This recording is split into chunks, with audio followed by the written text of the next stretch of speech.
Eccolo qui, Made in China. Dopo tanti anni ho deciso di prenderne uno. Ma cos'è?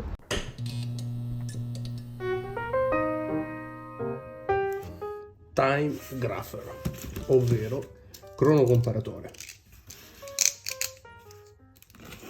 Cronocomparatore che è uno strumento che hanno gli orologiai e che sicuramente conoscerete, con il quale si misura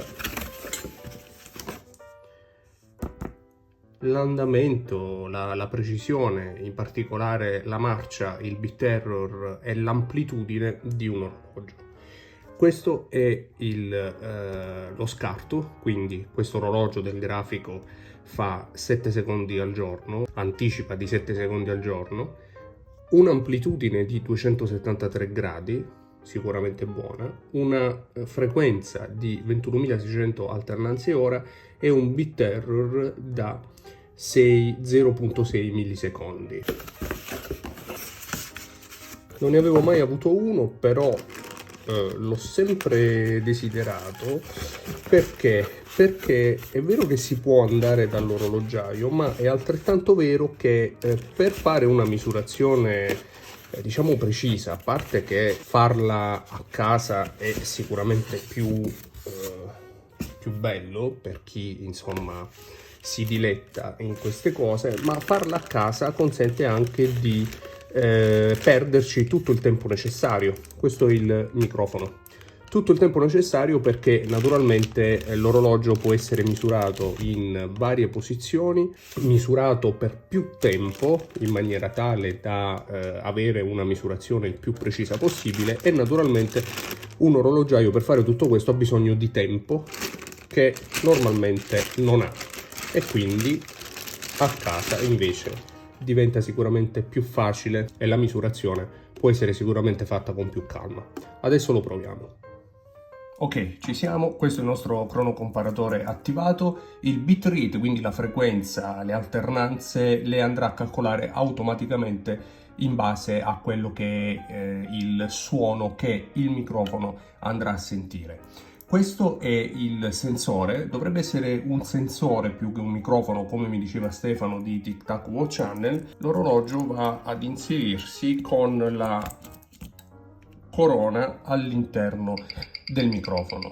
Lui è già partito, possiamo togliere il suono magari, e va misurato in varie posizioni. Allora, come potete vedere, ha un'ottima amplitudine di 277 gradi. Questo orologio è stato appena revisionato da un orologiaio, quindi un'amplitudine perfetta per quello che è un movimento abbastanza datato.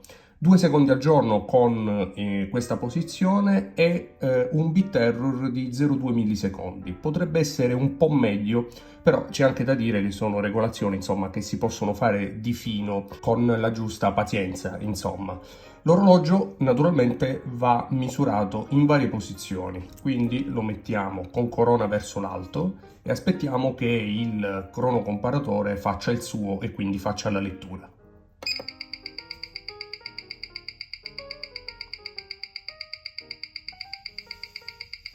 In questo caso il bit error è ancora inferiore, una marcia più che regolare e un'amplitudine sicuramente eccellente per quello che è il calibro di questo orologio, ma anche per la posizione, perché in alcune posizioni, come le posizioni verticali, normalmente il calibro soffre un po' di più.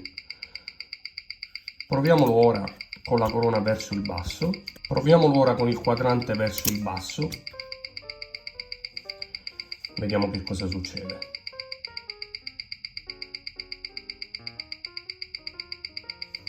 In questo caso la marcia più che regolare, amplitudine ancora ottima, bit error che si fa sicuramente rispettare. Ora proviamolo con la corona verso il basso. Normalmente la corona verso il basso tende a far ritardare un po' l'orologio. Aspettiamo e vediamo che cosa succede.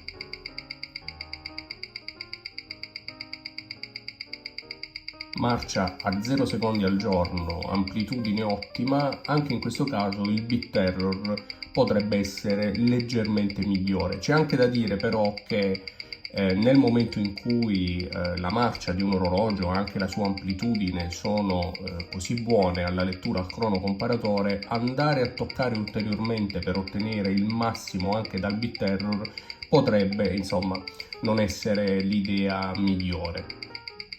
In ogni caso è una cosa che si può fare e normalmente si fa. Io credo però che non ci metterò mani, anche perché l'orologio nella sua posizione di lettura principale, quadrante verso l'alto, abbiamo visto che marcia veramente molto bene. Rifacciamo la prova. Naturalmente il cronocomparatore ci mette un po' a leggere le differenze nel momento in cui si cambia posizione all'orologio. Ecco perché averlo a casa, per chi ama, insomma, controllare i suoi orologi, soprattutto vintage, può essere sicuramente utile, perché l'orologiaio ci deve mettere il tempo necessario per non perdere troppo tempo. Insomma, noi invece volendo lo lasciamo così per una giornata e poi si fa la lettura. In realtà non serve tenerlo una giornata, però insomma più sta sul cronocomparatore, più la lettura può essere precisa, chiaramente. Il bit error rimane a 0,3 millisecondi, però possiamo fare un'altra prova, e cioè stoppare e poi ripartire da zero con la lettura. Vediamo un po'. Un secondo di anticipo al giorno, un'amplitudine eccellente di 278 gradi, un bit error di 0,3 che potrebbe essere migliore, quindi per esempio ne parlerò con il mio orologiaio per correggere quei 0,3 millisecondi che sbilanciano lievemente l'amplitudine. Per il resto è un orologio che marcia veramente alla perfezione. L'altro orologio che vorrei testare è questo 1680 scritta bianca, anche lui appena revisionato dall'orologiaio, ma non mi ha convinto completamente nella marcia. Non mi ha convinto perché mi sono accorto che perdeva circa 10 secondi al giorno, l'ho fatto regolare e mi pare che ne perda ancora 6. Insomma, dato che qui non siamo a pettinare le bambole, io voglio vedere con il mio cronocomparatore esattamente cosa è successo.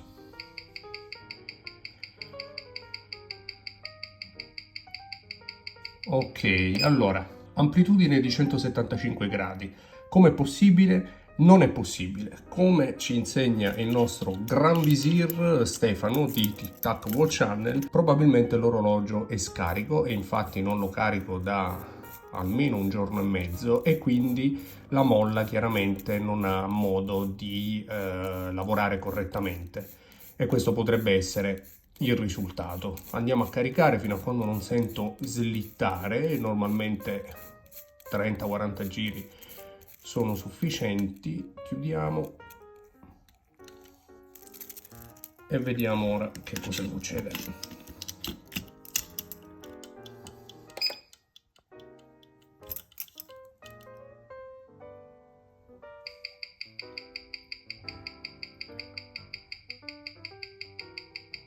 E infatti, come naturalmente aveva ragione Stefano, l'amplitudine è tornata a valori normali. Il bit error è un po' più alto di quello che magari ci si potrebbe aspettare, diciamo un valore di 0.1, 0.2. 0.5 insomma di sicuro è migliorabile. Come potete vedere le alternanze sono diverse, 19.800 alternanze ora, perché questo è un movimento serie 15, in particolare il 1575, cioè il 1570 con data. Infatti sul ponte del 1575 è comunque inciso 1570, semplicemente perché il movimento è quello con l'aggiunta della data. E rispetto al serie 30 all'interno del GMT 16750, che ha 28.800 alternanze come i Rolex più moderni, questo è 19.800 alternanze, perché sono state aumentate nel corso del tempo. Comunque possiamo vedere che perde 5 secondi al giorno, un'amplitudine diciamo più che accettabile, un bit error migliorabile. Andiamo a vedere con corona verso l'alto. Questi 52 gradi sono l'angolo di levata, che è un concetto abbastanza complicato da spiegarvi. Non sono un tecnico, quindi non ve lo spiegherò io, ma potete andarvi a vedere il video di Stefano di Tic Tac Watch Channel, sicuramente ne ha fatto uno, se non ne ha fatto uno gli dirò di farlo. Con corona verso l'alto perde circa 6-7 secondi al giorno, come effettivamente mi era sembrato. Vediamo un po'. Corona verso il basso. Naturalmente durante lo spostamento si crea il famoso cielo stellato, questo perché naturalmente il bilanciere risente di queste sollecitazioni e quindi perde un po' di colpi. Quelli sono errori, insomma. Corona verso il basso invece peggiora, 15 secondi di ritardo al giorno, un'amplitudine di 230 gradi, un bit error quasi di 1 millisecondo. E questo chiaramente indica uno sbilanciamento, quantomeno una regolazione che potrebbe essere fatta sicuramente meglio.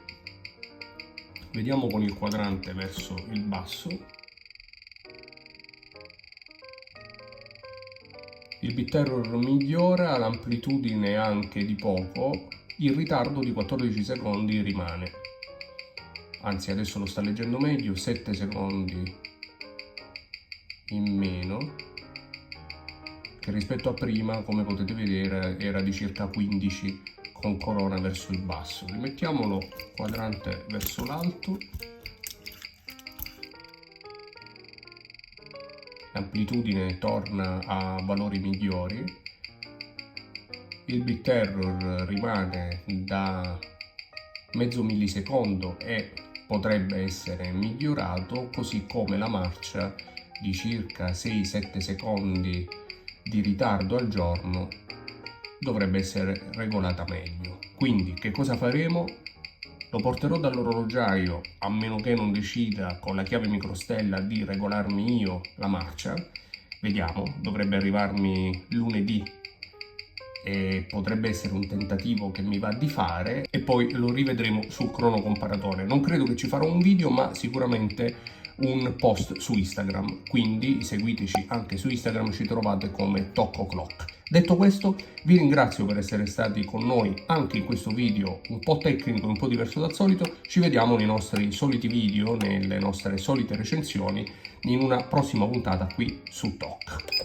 Ciao! No, fermi! Abbiamo una traccia bonus, orologio acquistato 6 anni fa, utilizzato abbastanza, ma che è ancora preciso e dice la sua.